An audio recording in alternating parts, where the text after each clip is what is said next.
The first time the Vampire King looked at me, the alpha wolf stepped in front of me like I already belonged to him. That should have been my warning. Not the blood on the cathedral floor, not the silver bells ringing at midnight. Not even the fact that my wedding dress had been stitched with symbols meant to keep monsters obedient. My warning was simpler than that.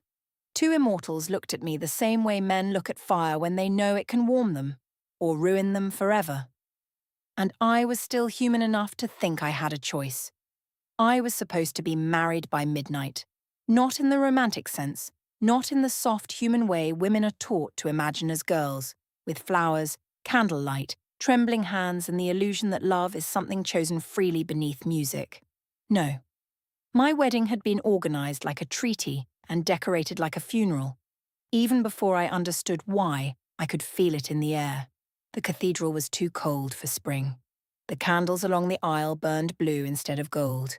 The guests spoke in low, careful voices, as if something sacred or dangerous had already entered the room and was listening. My father stood at the altar with a face so rigid it no longer looked paternal. My mother had been dead for 10 years, and for the first time in my life, I was grateful she would not see what he had turned me into. A bargain. At 26, I believed I was about to marry Adrian Vale, a wealthy political heir from one of the old families that still pretended money and influence were the highest powers left in the world. He was handsome in the polished, bloodless way some men are handsome when they have never been denied anything important. He had kind eyes when other people were watching. He held my hand like it belonged to an event planner. I did not love him. He did not love me. But women have survived worse arrangements than disappointment, and I had spent most of my adult life making peace with things that felt wrong in elegant rooms. Then the bells rang. Once, twice, a third time lower than the first two, so deep it seemed to vibrate in my ribs. The doors of the cathedral opened on their own. Every conversation died at once. That was when I saw them. The first man who entered looked like Night had learned how to move with intention. Tall, dressed in black, composed with the kind of stillness that was more frightening than rage. His face was beautiful in an almost offensive way, all severe angles and pale calm, the beauty of something sharpened over centuries. He did not hurry. He did not need to. The room bent around him without being asked. The second came only a breath later, and he was his opposite in every way except danger. Broader shoulders, dark hair just a little too wild to be accidental, a jaw set with the violence of restraint. His body carried tension the way the first carried silence. Even in a formal coat, he looked less dressed than caged. His eyes were gold when the candlelight caught them, not hazel, not brown. Gold. Someone near the front whispered, "No, it was not fear, it was recognition." The elegant one stopped halfway down the aisle and lifted his gaze to the altar, then to me, and the entire cathedral seemed to forget how to breathe. The other one, the wild one, moved slightly in front of my line of sight, as if by instinct, as if shielding me from him had lived in his body longer than reason. That was the moment I understood something was terribly wrong. The dark one smiled without warmth. "Forgive the interruption," he said. His voice was velvet over a blade. "But that bride is mine by blood oath." The room exploded into chaos. My father went white. Adrian stepped back from me so quickly it might have been reflex or betrayal. I still do not know which hurt more. Men in ceremonial black drew silver blades from beneath their jackets. Somewhere behind me a woman screamed. The blue candles guttered in a draught that smelled like rain, forest, and old graves. And still in the center of it all, the golden-eyed man kept himself between me and the one who had spoken, the Vampire King. I did not know the title yet, but I knew the truth before anyone said it. Some things announce themselves to the oldest part of your fear. He was not human. No human face could be that calm while a room prepared to kill him. Then the golden-eyed man turned his head slightly toward me without taking his eyes off the vampire. "Stay behind me," he said. There are sentences that sound protective. This did not. It sounded inevitable. "Who are you?" I whispered. He gave the smallest, almost bitter smile. "That answer will ruin your evening." The Vampire King took another step down the aisle. No one dared block him. She deserves the truth, Lucian. My pulse stumbled. Lucian. The name landed inside me with a strange weight, as if some part of my body had heard it before my memory had. His shoulders tightened. Not from you, Cassian. Cassian. The vampire inclined his head. And yet your pack kept her ignorant for 26 years. Pack. My stomach dropped. I looked at my father then, really looked at him, and saw something I should have seen years ago. Not merely fear, but allegiance. Not the posture of a parent protecting a daughter. The posture of a man protecting a secret he had monetized. What are they talking about? My voice came out thin, furious. Father. He would not meet my eyes. That silence told me more than confession could have. Cassian's gaze returned to me, and it was terrible how gentle it became. You were never meant to marry that boy, he said. You were raised to complete a treaty.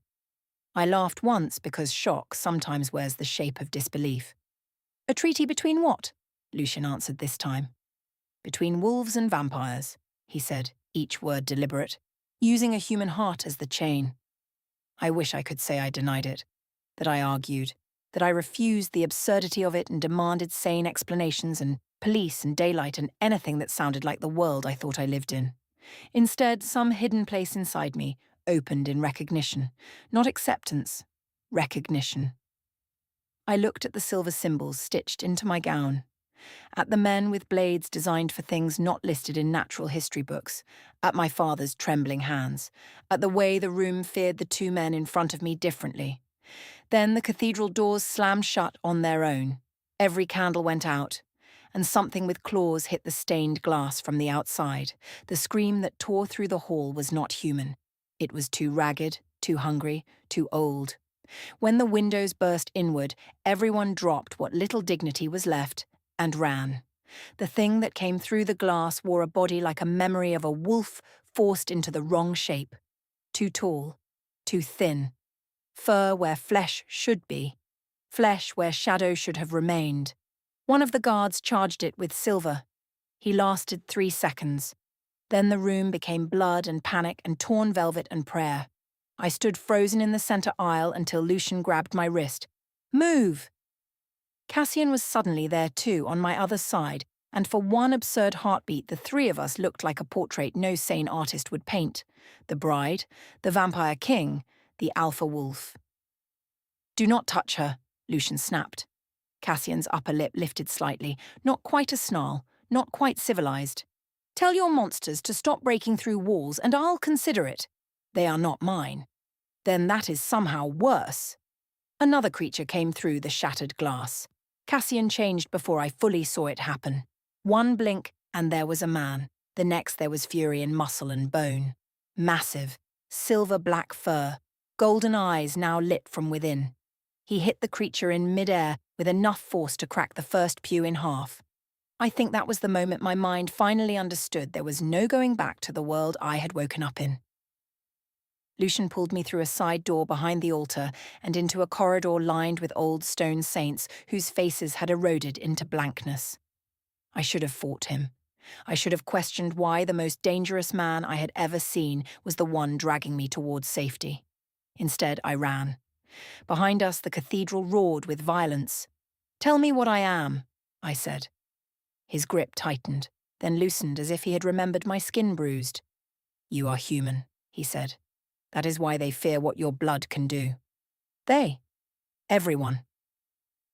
We descended a spiral staircase into the crypt beneath the cathedral. Cassian caught up moments later, back in human form, blood on his throat that was not his own. He moved close enough that I could smell rain and pine and iron coming off his skin. The eastern exits are blocked, he said to Lucian. Your enemies came prepared. Lucian's eyes flicked to the blood on Cassian's neck. So did yours. I came to stop a wedding. You came to claim her before I could. Their hatred was so intimate it barely needed volume. I yanked my arm free. Enough. To my shock, both of them went silent. I looked from one to the other, trembling too hard to hide it. If either of you says the words blood oath again without explaining them, I swear I will start stabbing first and crying later. For the first time, Cassian almost smiled. Lucian did not. But something in his expression changed, as if anger had stepped aside for respect. The crypt door sealed behind us with a grinding sound. The chamber was lined with old tombs and newer symbols carved over older ones. Wolves, crowns, moons, a chalice split by a fang. Lucian spoke first. 300 years ago, he said, the northern vampire court and the wolf packs of the eastern forests nearly destroyed each other over territory, vengeance, and something much older than politics. A human seer had prophesied that one bloodline would one day produce a heart capable of binding or destroying both thrones. Neither side could find the child, so instead they negotiated a treaty, a hidden bloodline, my family. I learned then that my mother had not been random, and my father had never been merely ambitious. My ancestors had guarded human vessels for generations, women born with diluted traces of something ancient in their blood. Enough humanity to remain mortal, enough power to matter to monsters. When I was born, I said slowly, they knew. Cassian nodded. Yes. And instead of telling me, you all just waited? Lucian's voice turned colder. The wolves wanted you hidden until adulthood. Cassian shot him a look like sharpened gold. The vampires wanted her raised in their court. I wanted her alive. And I wanted her free. They said these things like accusations, as if wanting those outcomes had once cost them blood. I stared at them. Why do you care? Cassian looked away first. Lucian did not look away at all. That answer came later. What came first was the next attack. Something began pounding against the crypt door, slow at first, then harder. The stone saints above us trembled dust from their blind faces. Cassian swore softly. That isn't a wolf. Lucian went still in a way that made the room feel smaller. No. Tell me, I demanded. His eyes met mine, black and ancient and suddenly honest. There are things older than our war. Things born when hunger first learned to wear devotion. Your wedding rite was meant to call one. My throat tightened. Why? Because a public binding of your blood to a human husband would have sealed you away from both courts forever. Cassian's expression darkened. Clean, legal, convenient. My father, Adrian. The ceremony, the symbols in my dress. It all rearranged itself into horror. They were going to use me, Cassian answered with brutal simplicity. Yes. The pounding on the door became a crack. Lucian turned to me. There isn't time for trust, so I'll settle for obedience. Stay between us. I wanted to hate being commanded. I wanted to reject everything in his tone, in his certainty. In the unnerving way, part of me felt safer when his voice sharpened. But the door split before pride could answer. The thing that entered wore the remains of a priest's robe over a body no faith would claim. Its face was almost human except for the mouth which opened too far. Its hands ended in blackened talons. It smelled like old incense drowned in blood. Cassian lunged first. Lucian moved second, faster and quieter, a streak of black cutting through candle shadow, and I, very stupidly, stood in the middle of prophecy and violence and realized they fought differently but for the same reason. For me. Not in the sentimental way songs promise women, not because I was helpless or pure or beloved in the easy sense, but because my existence altered the balance between their worlds, and whether by duty, desire, or something worse, neither intended to lose me to the other. The priest thing slashed Cassian across the shoulder. He barely noticed. Lucian drove a silver blade through its throat. It laughed. Actually laughed. Too late, it hissed, staring at me. She has already chosen. I haven't chosen anything, I said. Its ruined mouth widened. You came when you heard them. Before I could understand what that meant, it threw itself backward onto one of the old tombs, split open its own chest, and black smoke flooded the crypt. I coughed, blinded. A sound like 1,000 whispered names filled the chamber. My skin went cold. Memory, wrong memory, old memory, flashed across the backs of my eyes. A forest under snow. A ruined throne room washed in moonlight, my own voice saying, I won't let them kill either of you. Then another memory. Blood on my hands, Cassian on one side of me half-shifted, furious and wounded, Lucian on the other, pale as death, one fang broken, looking at me not with rage but heartbreak. I stumbled. Someone caught me. Cassian. His arms were warm, real, shaking with restrained violence. "Stay with me." Lucian knelt in front of us, his face inches from mine. "Look at me, not the smoke." I did. It was a mistake. Or maybe it was the first honest thing I had done all night. Because when my eyes met his, something inside me cracked open. Not fully. Not enough to explain everything. But enough. A balcony lit with candles. Lucian standing in moonlight, younger only in dress, not in gaze. My own hands on the railing, asking him whether immortality ever felt like loneliness, wearing a crown. His answer? Only when you are not in the room. Then another. Cassian in the forest teaching me how to hear wolves before they stepped on leaves. Laughter. Mud on my skirt. His mouth near my ear saying, "If he hurts you, I'll tear down his kingdom stone by stone." I gasped and pulled away from both of them. "What did you do to me?" Lucian's expression changed instantly. "Nothing." Cassian looked almost sick. "You're remembering." "Remembering what?" Neither answered fast enough, and that was answer enough. "This happened before," I whispered. The silence that followed was unbearable. Then Lucian said, very softly, "Yes." No anger I had ever known felt as clean as what rose in me then. "How many times?" Cassian's jaw flexed. "3. Lucian corrected him without taking his eyes off me. 4. The betrayal in that number had a body. It stood between us breathing. I laughed once, sharp and ugly. 4 lives, 4 chances, and none of you thought maybe I deserved to know? Cassian took a step toward me. "Knowing got you killed." Lucian's voice dropped to something colder than stone. So did ignorance. Their guilt was different. Cassian wore his like a wound he still wanted to fight. Lucian wore his like an execution already accepted. I backed away from both of them. "Tell me the truth. All of it." So they did. In the first life, I had been the daughter of a human mediator, raised between Packland and Vampire Court. In the second, a healer. In the third, the unwilling bride of a wolf treaty I never completed. In the fourth, this life, I was supposed to become something quieter. A legal human marriage that would seal my bloodline away under church law and old magic, removing me from both supernatural houses forever. But every life had ended the same way.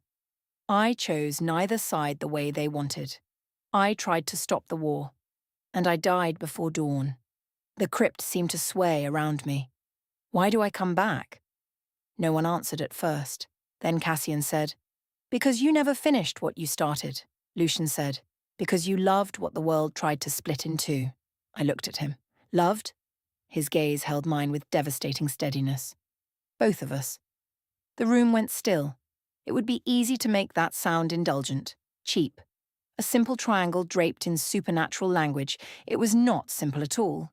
I could feel the truth of it before I accepted it. Not just romance, not just desire. A bond forged through impossible loyalties, repeated choices, repeated grief. Cassian exhaled like the admission cost him something physical. "You loved me for the part of you that still trusted instinct." Lucian's mouth tightened. "And me for the part that wanted mystery more than safety." "And that ended well," I said. "No," Lucian said. "It ended repeatedly." The crypt floor shuddered. A crack split the center stone. Black light began to spill upward from below. Cassian turned instantly toward it. "It's opening." Lucian was already moving. The wedding rite weakened the seal. "What seal?" I asked, though I was tired of hearing every answer 5 minutes too late. "Beneath the cathedral," he said, "there is an older throne, not vampire, not wolf. Hunger made royal. Your bloodline has been used for centuries to keep it asleep." I stared at him. "So I'm not a bride." Cassian's voice was rough. "You're a key." The crack widened. From below came a sound so ancient it did not feel like hearing. It felt like being remembered by something that should not know your name. The priest thing had been right. Too late. The old throne was waking. Lucian turned to me with a kind of terrible resolve. There is only one way to close it. I already hated the look on his face. "What way?" He and Cassian exchanged a glance full of history and hatred and shared defeat. Then Cassian answered, "The bond has to be completed." "With whom?" "Both." The word hung unspoken and enormous between us. Lucian said it anyway. "You. With both courts. Human blood. Vampire vow, Wolfmark. All three willingly joined. I almost laughed from the sheer obscenity of it. That sounds less like salvation and more like the beginning of a very bad legend. It will bind the throne beneath us, Lucian said, and end the claim either side has over you. Cassian added, but only if you choose it freely. There it was again. Choice. The thing everyone said while cornering me with destiny. The crack widened further. Wind screamed up from below, carrying ash and the smell of old kingdoms burning. The crypt candles blew out one by one. I looked at Lucian, at the beautiful stillness of him barely holding back panic, at Cassian, at the violence in his posture trembling under fear. Do you love me? I asked. Or do you need what I can do? Cassian answered first. Both. And I hate that. Lucian did not even blink. Both. And I would still choose your life over my throne. That honesty ruined me more than poetry could have. The floor broke open. The throne beneath the cathedral was not a chair. It was a pit, ringed in bones, silver and black stone, with symbols written in languages older than either court. Something moved at its centre, not fully formed, not fully awake. All hunger and memory and crownless command. It looked at me. I knew then why humans had always been central to these wars, because monsters fear most the thing that still knows how to choose in the middle of appetite. The chamber began to collapse. Cassian took my left hand, Lucian took my right. For one impossible heartbeat, all three of us stood at the edge of ruin together. Then I remembered. Not everything, not every life, just enough. A winter battlefield where I begged Cassian not to kill Lucian, and he obeyed me while bleeding through snow. A hidden room where Lucian pressed a ring into my palm and said, if there must be a crown between us, let it be one you can refuse. A final dawn in another century where I died between them, and both blamed themselves in different languages. The grief of it hit like a blade turned inward. I am so tired, I whispered. Cassian's thumb brushed my wrist, tender despite the chaos. I know. Lucian stepped closer. Then let this be the last time. Something about that sentence healed and shattered me at once. So I chose. Not one man over the other, not one species over another. I chose the thing none of their worlds had ever respected enough. Balance without ownership. I won't belong to either of you, I said. Cassian's gaze held mine. Then we'll belong to the vow. Lucian inclined his head once, as you command. And in that terrible sacred place, I spoke words no priest had ever taught me. Human words first, then wolf. Then the older language Lucian's kind used only in vows and funerals. I offered no submission. I offered witness. Blood from my palm fell into the ring of black stone. Cassian marked the air above it with his own. Lucian let one drop of ancient blood strike the centre. The pit screamed. The old throne rose in smoke and teeth and nameless hunger. Cassian shifted halfway, a king of instinct and fury, and roared into the dark. Lucian bared his fangs, eyes blackening with immortal power, and I, human and breakable and somehow still standing, finished the vow. Light exploded upward. Not white, not holy. Silver gold red, as if moonlight, blood and dawn had finally agreed to touch. The hunger below us recoiled, the bond sealed. I felt it like 3 doors closing and one opening. Cassian on one side of my soul like a forest at midnight, fierce, warm, untamed, protective to the point of ruin. Lucian on the other like the silence before snowfall. Elegant, dangerous, patient enough to outlive kingdoms. And me in the centre, not trapped, not consumed, but seen. The throne collapsed inward on itself. The cathedral above us stopped shaking. Then everything went black. When I woke, it was morning. Not metaphorical morning, actual sunlight, pale and cold through the broken crypt ceiling. For a horrifying second, I thought I was dead. Then I felt the ache in my hands, the bruises on my knees, the raw soreness in my throat, and understood death would probably have been less inconvenient. Cassian was sitting against the wall a few feet away, shirt torn, shoulder bandaged badly, watching me with that infuriating stillness wolves only achieve when they are pretending not to pace. Lucian stood beside one of the broken tombs, immaculate except for the dried blood at his collar. which somehow made him look even less mortal. I pushed myself upright. Please tell me I did not hallucinate a supernatural polytreaty. Cassian laughed once under his breath. Lucian's mouth curved very slightly. No hallucination, I looked between them. And now, Cassian answered, now neither court owns your fate, Lucian added, and neither throne can rise without all three of us present. I frowned. That sounds suspiciously like we are all permanently entangled. Cassian's gaze warmed in a way that made my pulse misbehave. Yes. Lucian's was worse because it barely changed. Also, yes. The absurdity of it nearly undid me. I began to laugh, and, to my eternal annoyance, tears came with it. Cassian was beside me first, kneeling, hands hovering before touching as if I were something wild he refused to startle. Lucian came second, slower, as though giving me room to deny him.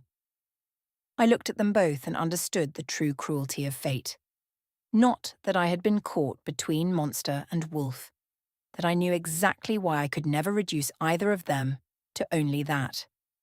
Cassian made me feel wanted by the world's most dangerous heartbeat. Lucian made me feel remembered by the part of night that outlives history, and I was still human enough to be terrified by how badly I wanted both truths. What happens now? I asked softly. Cassian said, war if the courts discover what we did. Lucian said, peace if we are smarter than our ancestors. I wiped at my face with the heel of my hand.